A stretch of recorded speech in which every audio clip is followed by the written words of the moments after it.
又嚟到尋找卡包的故事啦。少年再一次離鄉別井，嚟到深水埗嘅西九龍廣場。今日佢又會開一個乜嘢卡包呢？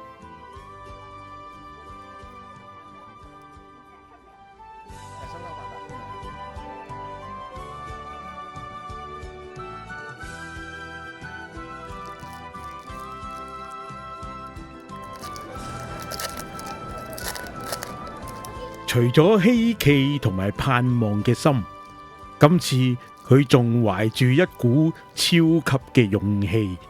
大家又嚟估下，今次佢會開到啲乜嘢卡呢？